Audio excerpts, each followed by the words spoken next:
Elkarrizketa batzuetan zail izaten da zer galdetu erabakitzea. Gaurko gonbidatuarekin berriz, zer ez galdetu erabaki behar izan dugu.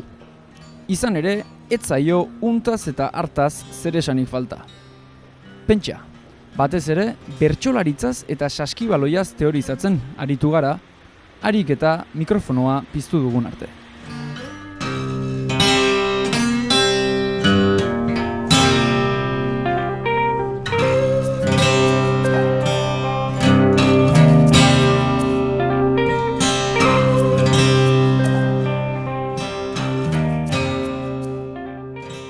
Arte batean geunden eta tartean bazegoen egunkariaren sortzaileetako bat edo inguru horretan ibili zena, eta gaur egun Berriako kazetaria den gazte bat, ez?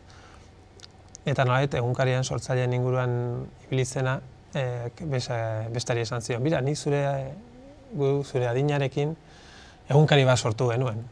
Eta besteak erantzun zion, bai, eta nik nire adinarekin egunkari bat mantentzen dut, ez? Eta, bueno, ustez, pasaizo egokia dela ikusteko euskal kultura azken 30 urtetan edo 20 piko urtetan ze gertatu den, ez? Nolabait duela 30 urte berritzaileak, gazteak zirenak, gaur egun daude instituzioetan kokatuak, egokitu zaie nolabait autonomiaren ontasunak edo eman dituen baliabide ekonomiko, sozial eta barrak.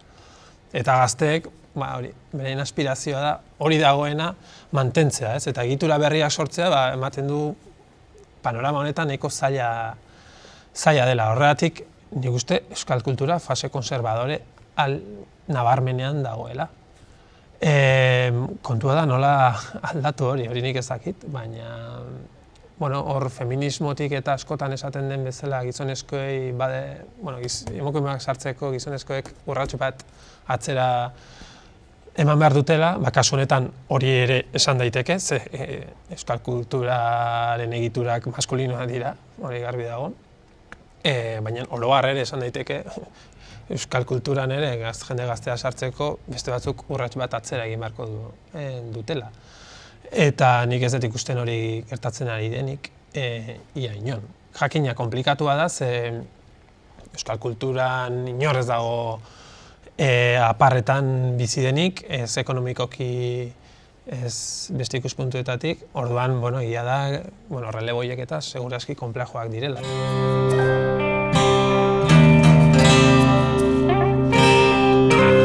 Egia da, alde batetik, hizkuntzak ez direla erraminta hutsak, hori garbi dago, ez dira erreminta neutroak. Hizkuntzak leku eta denbora batean kokatua daude, eta botere posizio batzuetan kokatua daude. Zentzu horretan, jakina da, ez dela gauza bera ingelesez sortzea, espainolez sortzea edo euskera sortzea. Edo euskara barruan zubereraz idaztea, edo ez dakit, Itxaro Bordak idazten duen moduan idaztea, adibidez. Autoestetiko bada, baina autoestetikoa bezain beste da, autopolitiko bat, ekonomikoa eta barretikoa. Baina, klaro, kultur sistema batean barruan, txikiena izan da ere, beti daude aktore edo artista edo sortzaile edo denalako hegemonikoak eta badaude baztertuak eta bar, ez?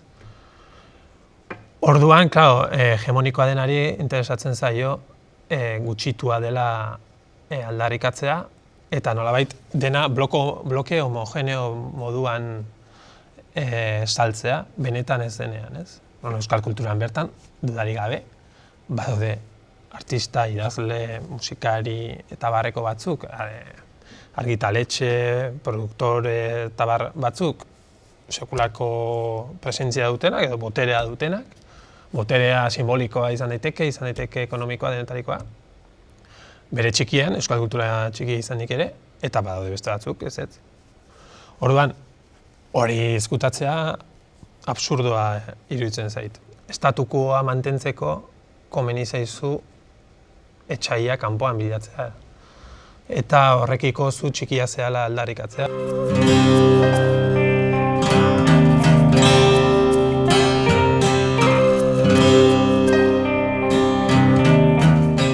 autonomia ulertzen dut gaur egun bezala, gaur egun bereziki semi-autonomia edo pseudo-autonomia baten moduan. Osea, autonomia ez da erabat isolatua dagoen esparru bat, baizik eta etengabe hartu emanean dagoela beste esparru sozial, politiko eta barekin.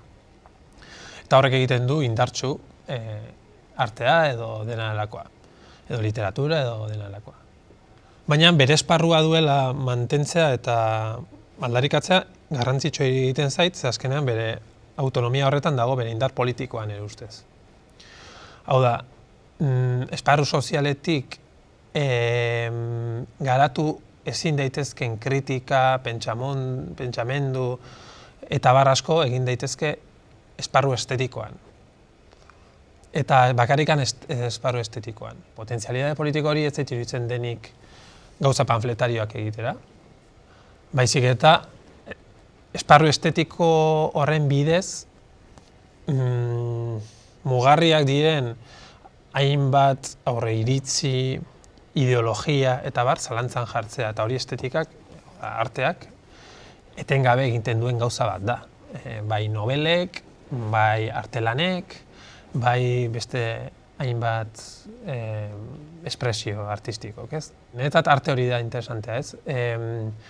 Norberaren eta inkluso zabalago gizarte baten aurreiritziak eta ideia topikoak eta zalantzan jartzeko gai den arte bat da niri interesatzen zaidan.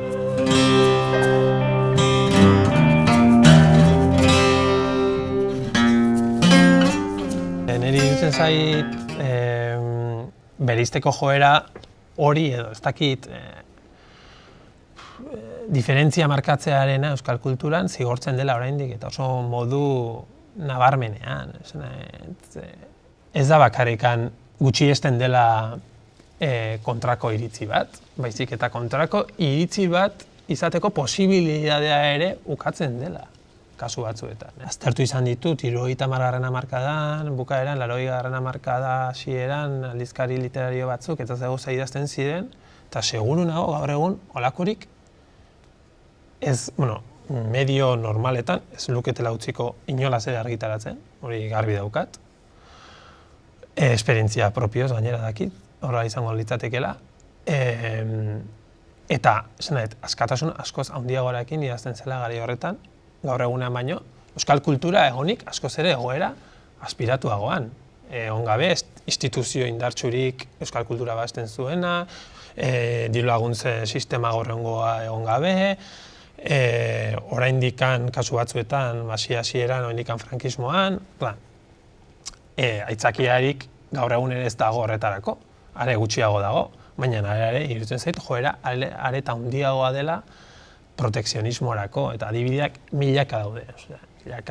Gaur egun inork ez luke idatziko testu satiriko burloso bat, nik zer dakit, Atxagaren inguruan, benetako izenez idatzia, eta Atxagak idatzi zuen, beren garaiko totemen inguruan.